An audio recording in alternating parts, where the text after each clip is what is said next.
Nama saya Patricia Ervlin Lolo, mahasiswi jurusan Ekonomi Pembangunan.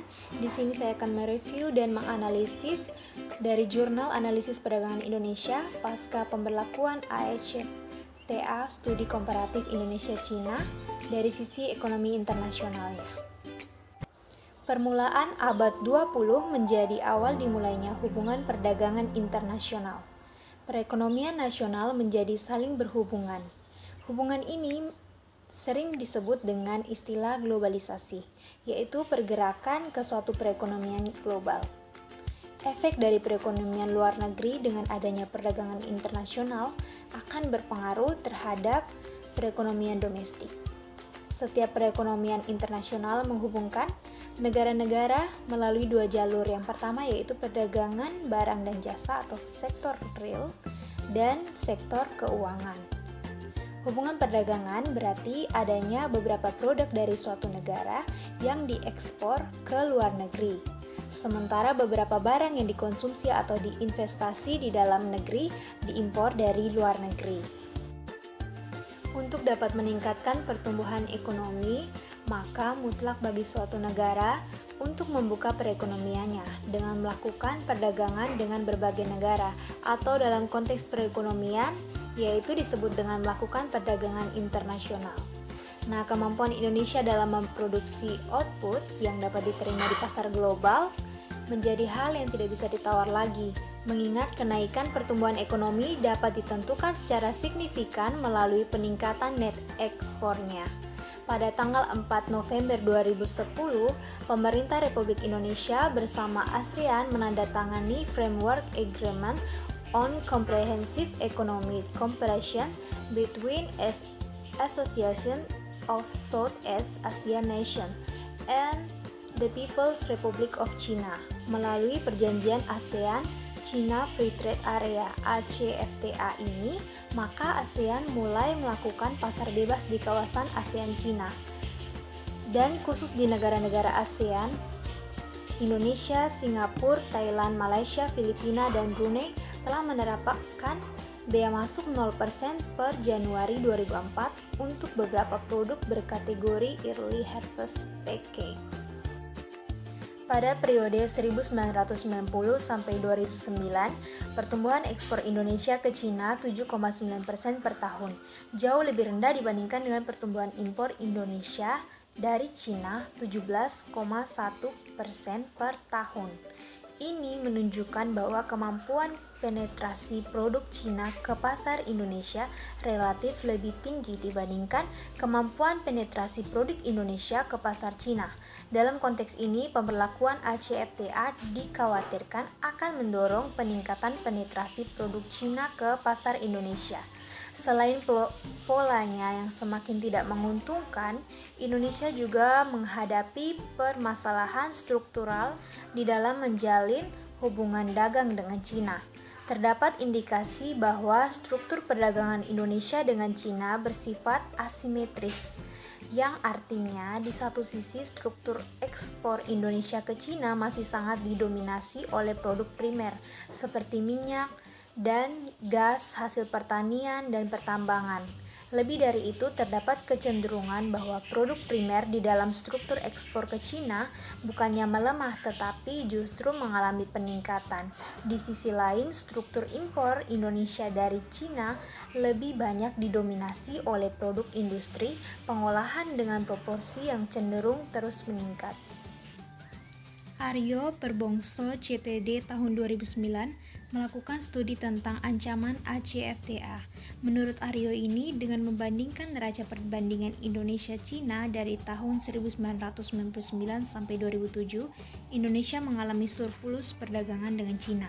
Baru pada tahun 2008, perdagangan Indonesia mengalami defisit terhadap Cina, seiring dengan pertumbuhan ekonomi Cina yang sangat signifikan. Dengan diberlakukannya perjanjian ACFTA, menurut Aryo, akan menghasilkan kesempatan dan ancaman bagi industri-industri di Indonesia. Kesempatan bagi industri-industri di Indonesia yang memiliki comparative advantage terhadap Cina, dan begitu juga sebaliknya. Pada tahun 2008, sektor industri di Indonesia berdasarkan SITC Referensi dari tiga yang memiliki comparative advantage terhadap Cina adalah barang-barang hasil alam selain makanan dan bahan bakar mineral dan pelunas, dan minyak hewan dan juga tumbuhan. Bisa dilihat dari neraca perbandingan per komoditas tahun 2008. Berdasarkan tabel tersebut dapat dilihat bahwa pada tahun 2008, total neraca perbandingan Indonesia mengalami defisit sebesar 3612.667.840 dolar dengan diberlakukannya ACFTA ASEAN China Free Trade Area akan memberikan potensi defisit yang lebih besar terhadap neraca perbandingan antara Indonesia dengan China. Indonesia mungkin bisa berharap dari sektor pertambangan yang diwakilkan dari kode-kode yang telah diberikan akan bertambah dengan diberlakukannya ACFTA.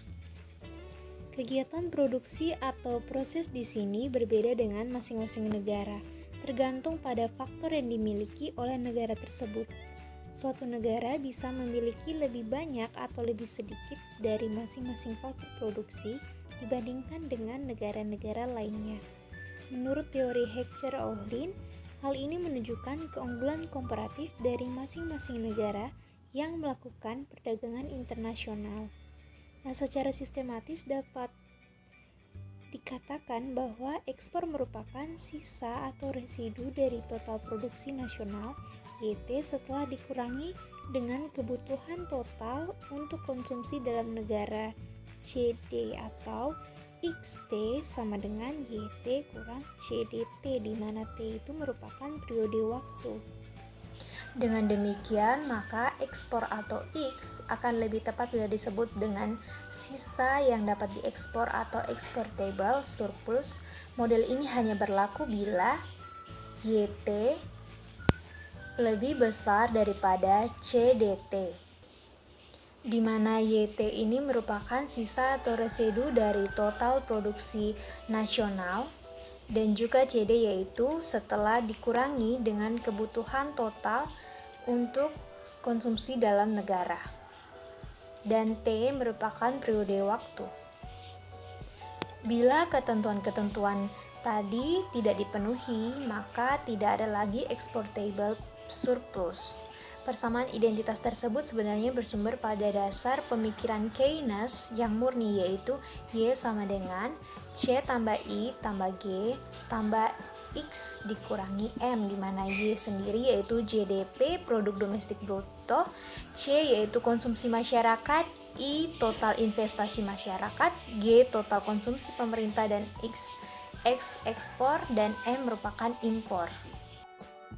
Secara teori, pertumbuhan net ekspor dan pertumbuhan ekonomi mempunyai hubungan timbal balik secara positif.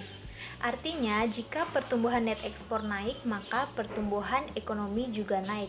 Dan jika pertumbuhan net ekspornya turun, maka pertumbuhan ekonomi pun turun. Demikian pula sebaliknya. Nah, sedangkan berdasarkan uji kausalitas Granger di atas menunjukkan bahwa pada periode 1990 sampai 2009 di Indonesia dan Cina memperoleh hasil yang berbeda, di mana di Indonesia diketahui bahwa pertumbuhan net ekspornya mempengaruhi pertumbuhan ekonomi, sedangkan di Cina ada hubungan timbal balik atau hubungan positif antara net ekspor dan pertumbuhan ekonomi. Dalam hal ini yaitu nilai gross domestic produknya. Yang keduanya dapat saling mempengaruhi. Kenaikan net ekspor dapat meningkatkan GDP atau pertumbuhan ekonomi. Sebaliknya, adanya kenaikan pertumbuhan ekonomi yang tinggi mampu mendorong kenaikan ekspor realnya. Hasil analisis tersebut sesuai dengan kondisi ekspor Indonesia yang dipengaruhi oleh kondisi global. Adanya goncangan luar negeri dapat berakibat pada menurunnya permintaan barang-barang ekspor domestik sehingga produksi menurun.